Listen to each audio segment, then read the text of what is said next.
Have you ever wondered why some people seem to evolve quietly, while others stay stuck in the same place, repeating the same frustrations, chasing the same approval, and never quite breaking through?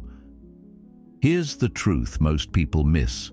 Real transformation doesn't happen when you're explaining yourself. It doesn't come from being louder, faster, or more visible. It happens in silence, in the moments no one sees, the early mornings, the disciplined decisions, the quiet work that rewires you from the inside out. And that's where Stoicism hits hardest, because it doesn't tell you to perform. It tells you to focus, to build inward strength so solid the world can't shake it. Today, we're diving into why silence isn't weakness, it's strategy, and how focusing on yourself without the need to be seen unlocks the kind of clarity and power most people never touch. The people who truly shape their lives, those rare individuals who reach a level of success that's not just external, but deeply internal, know something most of the world misses. They've tapped into a kind of wisdom that doesn't need an audience. They're not obsessed with sharing their every step or justifying their every choice. They don't live in explanation mode. While others are trying to win arguments, gain approval, or craft the perfect image, these people are quietly, relentlessly building. They move with a kind of calm certainty, the kind that comes from not needing validation. They've learned to find peace in progress and meaning in discipline. And the paradox, the less they say, the more powerful they seem. Because there's something magnetic about those who operate in silence. You can sense it when you're around them. Their presence speaks without words. You feel their focus, their clarity, their inner stillness, and none of it comes from trying to be impressive. Plato once said, "Wise men speak because they have something to say, fools because they have to say something." It's not about muting your voice. It's about making sure what you say is anchored in substance, not just noise. But what is it about silence that makes it so powerful? Is it just restraint? Is it simply avoiding small talk or staying out of drama? Not at all. Real silence, the kind that transforms you, isn't passive. It's not just the absence of speech, it's the presence of depth. It's active, intentional. It's where awareness sharpens, where your thoughts settle, where your energy gathers and reorganizes. It's not empty, it's full of insight, of potential, of clarity. When you step away from the constant stimulation of the world, your brain doesn't shut down, it switches gears. It begins to operate differently. In that stillness, something incredible happens. You begin to see yourself clearly. The fog lifts. The path ahead starts to reveal itself, not because someone else handed it to you, but because you finally created space for it to emerge. Carl Jung captured this perfectly. Who looks outside dreams, who looks inside awakes. In silence, you wake up to your own patterns. You hear the stories you've been repeating in your mind. You confront the discomforts you've numbed with noise. And that's why most people avoid it. Because silence is honest. It doesn't let you hide. In silence, your doubt shows up, your guilt, your insecurity. And instead of facing it, most people grab their phone, open a new tab, argue with someone online, anything to avoid being alone with themselves. But avoidance isn't neutral. What you avoid doesn't just disappear. It buries itself deeper, quietly draining you from the inside out.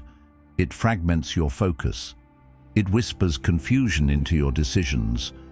And soon, you start wondering why you feel exhausted even when you haven't done much. Why you feel stuck even when you're busy. That's the weight of unprocessed thoughts. The tax of unresolved tension. So why do we keep choosing the noise? Because we've been trained to equate being seen with being valuable. The more attention we get, the more important we feel. But Aristotle offered a warning long before social media existed. The ultimate value of life depends upon awareness and the power of contemplation rather than upon mere survival. Constantly seeking attention is a form of survival, a way to avoid the deeper work. But it keeps your mind on edge, always reacting, never reflecting. What would happen if you stopped reacting?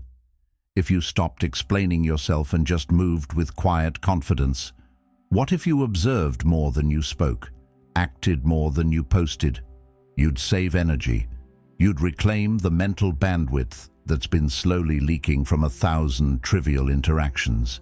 And that energy could be invested in mastery, in building something meaningful, in living a life that feels aligned, not just admired. Socrates said, "The unexamined life is not worth living," and silence, real reflective silence, is where that examination begins, not guided by algorithms, trends, or applause, but by honest self-inquiry, by the kind of stillness that allows your truest self to emerge. Your brain, despite what the world suggests, isn't built to process thousands of opinions a day. It's not designed for constant multitasking, reacting, comparing. It's designed to focus, to assess, to adapt. But when it's overwhelmed by noise, by gossip, by endless scrolling, by unnecessary drama, it starts to misfire. You stop thinking clearly, you stop feeling grounded, you lose the edge that once made you decisive, sharp, and purposeful. And what's the real cost? Not just tiredness, not just distraction. You lose your intuition. You dull the very instinct that once helped you make bold moves. That slow erosion of inner clarity is far more dangerous than any single failure. Because without clarity, you don't trust yourself. You hesitate. You second-guess. But what if you chose a different path? What would your life look like if you reclaimed your attention and redirected it inward? What kind of person would you become if your identity was built not on how the world sees you, but on how deeply you know yourself? What kind of progress could you make if you didn't need it to be loud? If you just did the work, silently, patiently, and let the results speak for themselves? Ask yourself, how often are you losing moments, opportunities, even entire days, reacting to meaningless distractions? Not because the distractions are powerful, but because they're persistent. A message here, a headline there, a meaningless argument that sticks with you far too long. And before you know it, your day is gone. Not spent, but scattered. You feel drained, not from effort, but from fragmentation, like 1,000 tiny cuts that don't bleed you dry all at once, but over time steal your focus, your drive, your clarity. How often do you feel exhausted not because of physical strain, but because your attention was pulled in too many directions? That's not just a feeling, it's a neurological reality. Your brain, specifically your prefrontal cortex, is wired for deliberate thought, for concentration, for vision. It thrives on clarity, not chaos. When it's given silence, it resets, it recalibrates, it begins to focus again, and out of that silence, something most people never tap into begins to emerge: control. But what is control really? It's not about overpowering others or rigidly suppressing emotions. Control is self-mastery. It's when your actions align with your values, regardless of who's watching. Aristotle said, "What lies in our power to do, lies in our power not to do." True control is choosing not to react, not to prove, not to perform. And that power lives in your prefrontal cortex, not the limbic system that urges you to scroll, argue, or compare, but the part of you that plans, focuses, and commits. Here's something psychology and philosophy both agree on. Your identity is shaped not by what you say, but by what you consistently do. You can tell the world you're disciplined, driven, focused, but if your behaviors say otherwise, your brain knows the truth. Carl Jung once said, "You are what you do, not what you say you'll do." That's not just a poetic idea, it's biology. Your brain wires itself based on repeated action. When you wake up early, exercise, resist distraction, your prefrontal cortex is strengthened. Neural pathways solidify. You're not just acting differently, you're becoming someone different. But isn't motivation supposed to help with that? Isn't that what keeps us moving? Here's what most people miss. True motivation isn't external, it's neurological. You don't get lasting drive from applause. You get it from progress. Dopamine, the brain's chemical of motivation, doesn't flood your system when someone praises you. It activates when you see yourself getting better, when you read another chapter, when you run one more mile, when you keep a promise to yourself. And the interesting part? This all happens best in silence, in those moments no one sees. That 6 a.m. grind, that decision to eat with intention, that choice to work instead of scroll, that's when the brain rewards you. So why are we so quick to announce our intentions before we've even begun? I'm going to get in shape. I'm writing a book. I'm building something big. It feels good to say it. It gives the illusion of progress. But neuroscience paints a different picture. When you tell people your goals too soon, your brain releases dopamine as if you've already done the work. You get a premature reward without the growth. Plato said, "The beginning is the most important part of the work." And if you burn your energy on declarations, you never make it past that beginning. Why does this matter? Because premature celebration is the enemy of discipline. When you confuse talking with doing, you trick your nervous system into a false sense of accomplishment. You build an identity based on perception instead of performance. And when the applause fades, you're left with no system, no discipline, no momentum. So what's the alternative? Say less. Do more. Let your actions build the narrative. Let the silence be the forge where your new identity takes shape. Not because you told the world who you're becoming, but because you quietly became it. Real transformation doesn't come from posting declarations or collecting claps. It doesn't come from perfectly crafted status updates or sharing your grand intentions with the world. It comes, quietly and stubbornly, from your daily systems, the tiny, repeated decisions you make when no one's watching. You wake up at the same time each morning.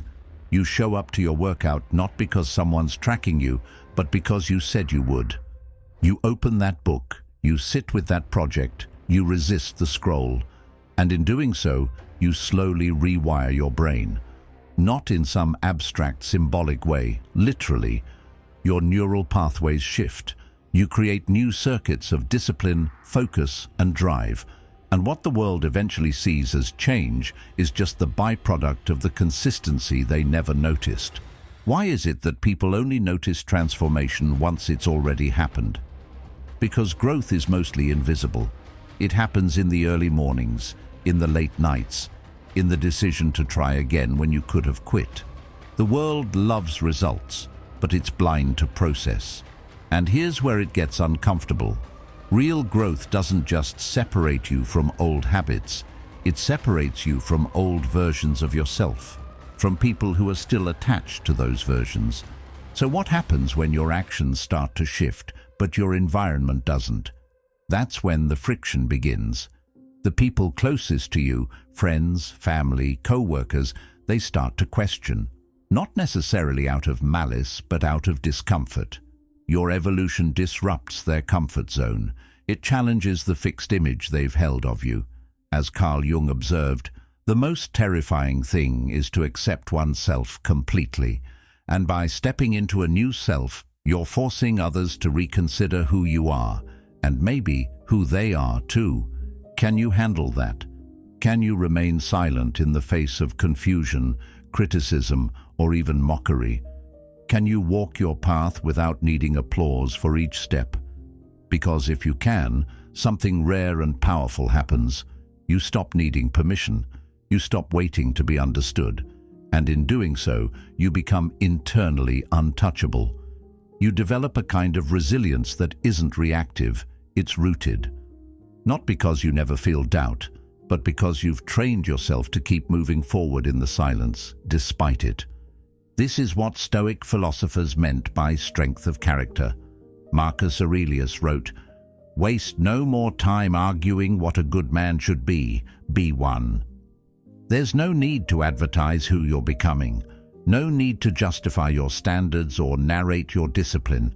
Just be it, quietly, consistently. Look back through history and you'll see a pattern. The people who left a lasting impact didn't waste their energy explaining every move. They focused on execution, on becoming, on delivering. Think about it. Lions don't announce their presence in the jungle. They stalk in silence, focused, lethal, patient.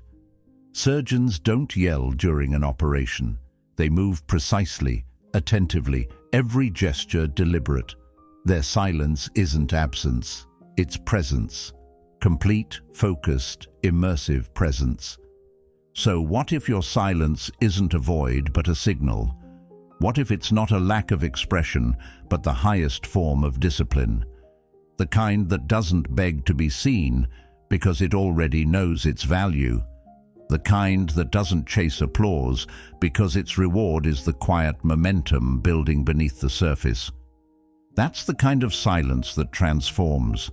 That's the kind that eventually speaks so loudly, no words are needed at all. And the question is, are you willing to become that person, even if no one claps? Attention isn't just focus. It's energy, real biological energy. And like any form of energy, it runs out. You only get so much of it in a day. Your brain runs on neurotransmitters like norepinephrine and acetylcholine, the chemicals that fuel your ability to concentrate, plan, and act with purpose. But they're not limitless. Every time you check your phone for no reason, every time you open 5 tabs and don't commit to one, every time you argue just to prove a point, you're spending that energy. Little by little, distraction robs you of the mental clarity you could have invested in building something real, something that matters.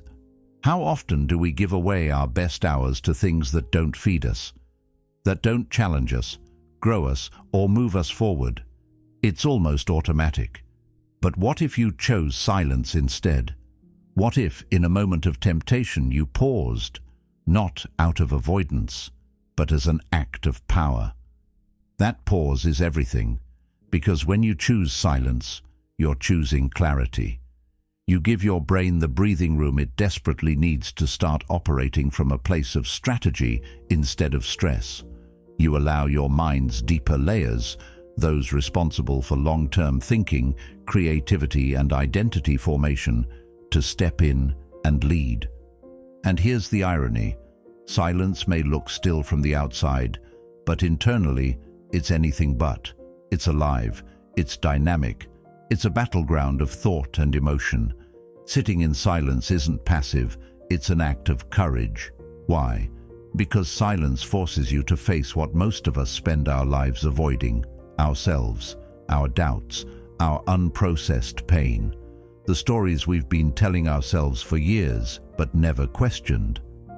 Carl Jung understood this deeply. He wrote, "Until you make the unconscious conscious, it will direct your life, and you will call it fate." In silence, the unconscious begins to rise. All the things you've buried under distractions come to the surface, and when they do, you have a choice. You can either numb them again or engage with them. That engagement is where real growth begins. It's where emotional fortitude is built. So how do you train that fortitude? How do you build a nervous system that doesn't panic at discomfort but responds with precision? By staying in the silence a little longer than is comfortable. Each time you resist the urge to reply impulsively, to defend your ego, or to chase a quick hit of approval, you're rewiring your brain. you're teaching it to choose purpose over performance. Socrates once said, "The greatest way to live with honor in this world is to be what we pretend to be." And every time you choose silence over reaction, you take a step closer to that. You start becoming the version of yourself that doesn't just talk about growth, but lives it. Not for the sake of appearances, but because it's who you are choosing to become when no one's watching. And let's not pretend it's easy. This internal training is messy. Some days it feels like progress, others like regression, but over time, the architecture of your mind begins to shift. The space between stimulus and response grows. The craving for recognition fades. What replaces it is a quiet confidence, a deeper knowing, the kind that doesn't need to announce itself because it's rooted in something far stronger than validation. It's rooted in self-respect. Imagine waking up and knowing, truly knowing, what you're building, who you're becoming, and why you're doing it. No noise in your mind pulling you toward comparison. No obsession with being understood. Just clarity. A deep, grounded sense of direction that doesn't depend on whether anyone else sees it or approves of it. That kind of clarity doesn't arrive through applause. It's built through silence, slowly, steadily, and often in solitude. You begin to live not for validation, but for alignment. When your identity matches your actions day after day, something powerful happens. You stop needing to be told you're doing well. You know you are.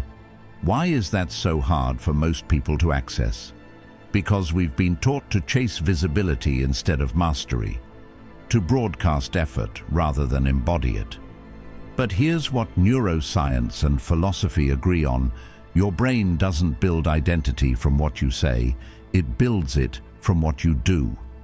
The prefrontal cortex, the seat of logic, planning, and discipline, doesn't care about your declarations. Say, "I'm focused," but spend your day in chaos, and your brain senses the contradiction. That gap creates internal conflict, a kind of cognitive dissonance that erodes motivation over time. But if you flip that, if your behavior consistently reflects your goals, even when no one's watching, then the brain starts syncing. It recognizes patterns, repetition, commitment, and identity in turn becomes stable. That's when real motivation becomes internal, not because someone praised you, but because you honored your own word. What does it look like when that transformation takes root? You begin to crave progress more than praise. You choose consistency over spectacle. Your dopamine system recalibrates. It no longer spikes at a notification or a like, but at the quiet win. Finishing the work you said you'd finish, pushing through the resistance, holding yourself to a higher standard without needing witnesses. Plato wrote, "The first and best victory is to conquer self." And that victory is won in silence, not in spectacle. Have you noticed how the people you truly admire rarely explain themselves? They don't waste energy defending their process or detailing their every move. They let the work speak. Their focus is razor sharp, their discipline evident, not through slogans or statements, but through the results they consistently produce. That's not just confidence, it's clarity. And clarity, as it turns out, is one of the most powerful psychological tools we have. So why do they choose silence? Because it protects something far more valuable than public perception. It protects bandwidth. Every time you defend your choices, you spend mental energy that could have been used to refine them. Every time you explain your vision to someone who doesn't understand it, you dilute your own focus. Silence isn't withdrawal, it's preservation. It's the buffer zone where high-level thinking happens without interruption. Aristotle believed that excellence is not an act, but a habit, and habits are formed in the quiet spaces between noise. They're formed in the decisions no one else sees, in the discipline that never gets posted, in the hours of repetition that yield no instant gratification. But over time, that repetition becomes reality. That reality becomes identity. And that identity becomes power. The kind that no one can take away because it wasn't built for them in the first place. Transformation, therefore, isn't some grand cinematic moment where everything shifts. It's not a single breakthrough or a motivational high, or that one day you finally get your life together. It's not about the goals you post online or the promises you make to others. Real transformation is a system. It's daily, it's repetitive, it's often boring, but it's in that very repetition where power is forged. You don't rise to your goals, you fall to your systems. And here's the thing, goals are emotional. You feel inspired, so you write something down. You get excited, so you take a first step. But feelings fade, goals change, life gets in the way. What doesn't fade is structure. Systems are built on behavior, not mood. And when you start putting structure into your life, when you wake at the same time each day, move your body consistently, eat with purpose, eliminate the clutter, you stop relying on motivation, you start depending on rhythm, and rhythm is far more reliable than inspiration. Why is this so important? Because without structure, your mind wanders. Your emotions take the wheel, and that leads to inconsistency, which is the enemy of identity. As Aristotle wrote, we are what we repeatedly do. Excellence, then, is not an act, but a habit. You don't become excellent by having excellent thoughts. You become excellent by building habits that support the kind of person you want to be, one action at a time. And it starts with the body. There's a reason the Stoics trained themselves physically as much as mentally. They understood that discipline in the body translates to discipline in the mind. When you train, you're not just improving your health, you're reshaping your relationship to effort. You're learning to show up even when you don't feel like it. You're learning to endure discomfort, to push past resistance, to stay the course without needing immediate reward. That's not vanity, that's inner development. But let's be honest, the beginning is hard. Silence feels unnatural at first. Routine feels restrictive. You'll want to break it. You'll want to prove to someone that you're working hard. You'll want to shout your progress, to gain approval. But that's the trap. Carl Jung once said, "Your vision will become clear only when you look into your own heart." Silence isn't absence, it's presence. When you remove the distractions, the noise, the endless performance, you're left with you. And that's where real transformation begins. The more you sit in that discomfort, the more your mind adapts. Slowly, you stop craving the noise. The urgency fades. The fear of being unseen dissolves. And what's left is this quiet, powerful presence, steady, focused, clear. You start making decisions that are aligned. You stop explaining yourself to people who never took the time to understand you in the first place.